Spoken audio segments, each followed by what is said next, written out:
Welcome to Caleb's Basketball Pod. For this episode, we're going to break down this for Western Conference. It seems like it's what everybody's talking about, NBA-wise. Everybody's talking about that 2 through 5 area of the Western Conference. We're going to give that a little breakdown. Right now, how it stands, we have the Rockets at 2. We have Denver Nuggets at 3. We have the Lakers at 4, and we have the Grizzlies at 5. Very interesting here, and even more interesting to note, not going to get too much into this, but Golden State is like only about a game behind Memphis. So that's something to keep an eye on just because of what I've mentioned in the last few weeks. Golden State's schedule is relatively easy at this point. So it's just interesting to mention that they are just like a game and a half out of that 5th seed. And they're winning. They're winning games. Tonight they play against the Miami Heat, and Jimmy Butler's return to Miami. So that's going to be a big game. That's going to be fun to watch. But just in general, just what we're seeing, this Western Conference. And everybody's talking, we're going to preview each team in this area. But let's start off with 5. We'll start off with 5 and we'll go up 4, 3, 2. Start with Memphis. Memphis, for a while there, was actually playing some really good basketball. They were winning games. They were like right there at that 2 seed.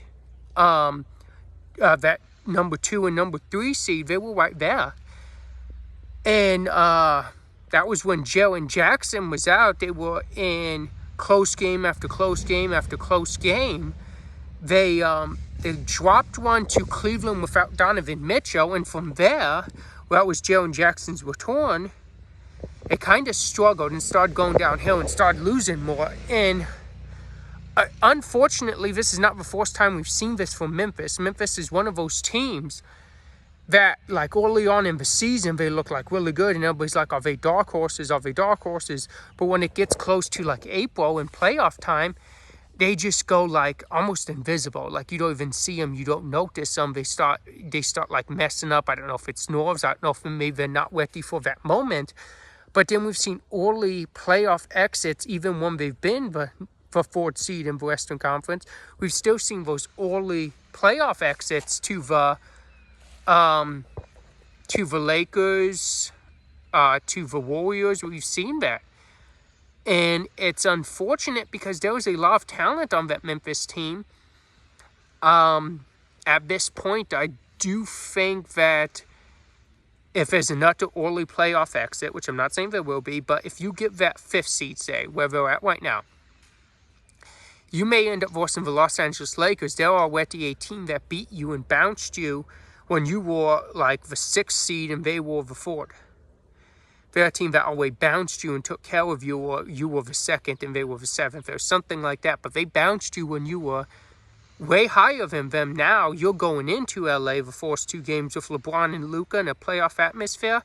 I don't think that's going to bode well for Memphis. I would see Memphis probably dropping that series in 5 or 6 games, to be honest. And that's not a good look, and it makes you wonder, when is it time to retool the roster? And I'm not saying rebuild. Not saying that. I'm saying maybe look to send Bane or maybe Morant or maybe one of them and see what package you can get from maybe a bigger star, maybe like a KD or someone like that. I don't think that would be a bad idea, and I think that would be a way Memphis would need to start looking, to be honest with you. But you know, we have, I mean, there's a long way to go. We still have a lot to play in the playoffs. But I just think you need that guy. You need the guy for your team. And I think you have a good enough roster. If you traded one of them and you kept 2, and you got like a, say, Kevin Durant, a Devin Booker, a go-to scorer in the final minutes of a game, that clutch guy that you need, I think you could be a really good team in the Western Conference. I think you would have a better shot to go to the 2nd or 4th round, maybe even compete for a championship. Who knows? But that's where I think Memphis stands. real quick, I'll give you my final predictions for this. I think Memphis is going to stay at the 5th seed. Next up is the Los Angeles Lakers. So the Lakers, they've lost 7 of their last 10. LeBron returned against Chicago. They got blown out by Chicago. I believe it was in LA. I'm not 100% sure. But whatever. It's still a team you should have beat in Chicago.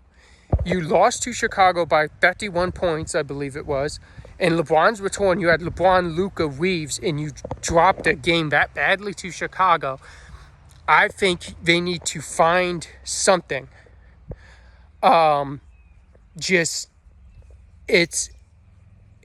is how I worded it to someone. Right now, that Lakers team, watching the Lakers play, it is too much of not enough on anyone on the team but LeBron, Luka, Reeves, and last night Kenneth had a really good game against Orlando. That was a pretty good game, but Orlando ran away with you at the end. And your problem if you're the Lakers, you can't keep losing to these teams you should be beaten, especially during this playoff season. But I would say this, and this is the bright spot for the Lakers. I don't think the Lakers are too worried about playoff seeding. I don't know if they're England for that 4th or 5th seed, but I kind of almost think they want it because I don't believe they're intimidated by the Thunder at all. And I think they look at that as an easier path to the finals than the Denver Nuggets, who in recent years in the playoffs have had the Los Angeles Lakers number. I could be wrong on that, but I just don't see no level of concern on the Lakers' part.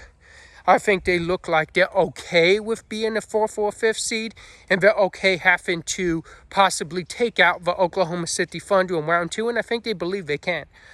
So that's the bright spot for the Lakers. Where do I think the Lakers' final spot is?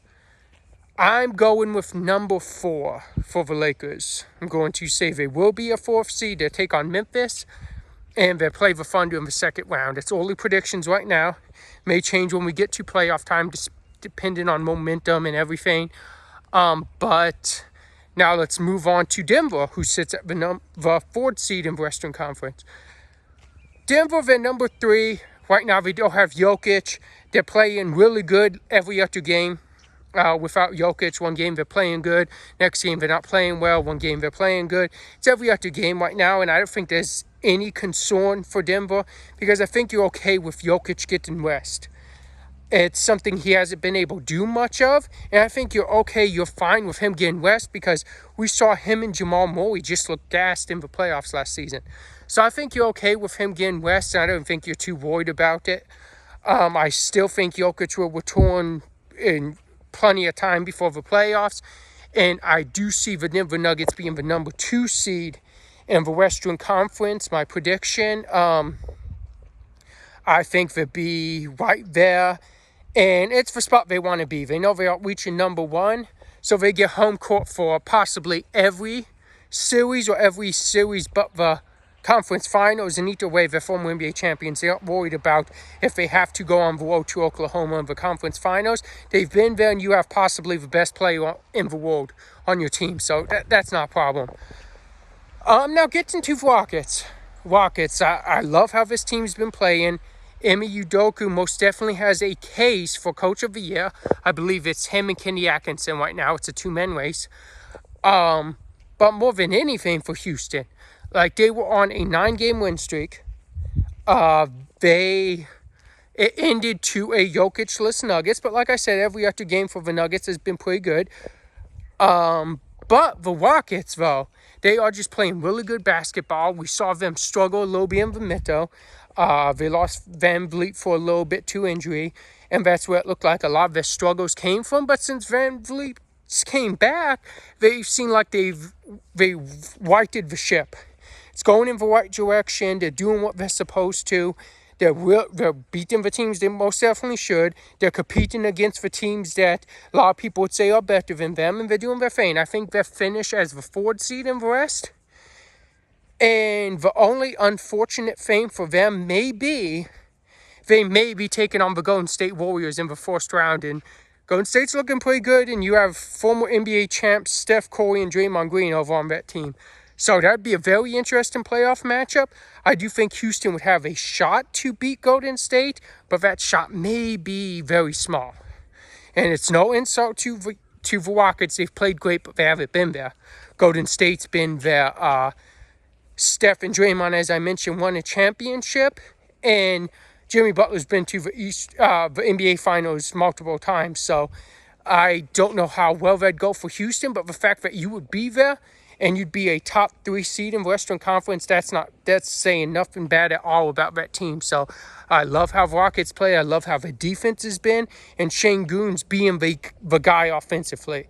If you remember a few weeks ago, I said Houston, if they did make a trade, which they didn't. They did make a trade to get a bigger quality star. They needed Jalen Green or Şengün to step up and be that guy offensively. Every time down the court, we're struggling, I need a bucket. It's one of you guys. Finish this possession for me.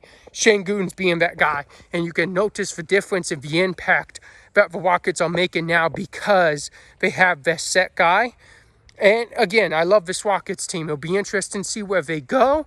But I think if you're Houston, I think you really, at this point, you really want to go and fight as hard as you can for that number 2 seed. You could avoid Golden State. You may end up getting Minnesota or the Clippers, but I think you stand a better chance against them than you do the Warriors. Just my opinion, though. But like I said, you most definitely want to be the higher seed, but I think you fight and you fight and you fight for that number 2 seed. Thank you guys for joining, and I'll see you on the next pod.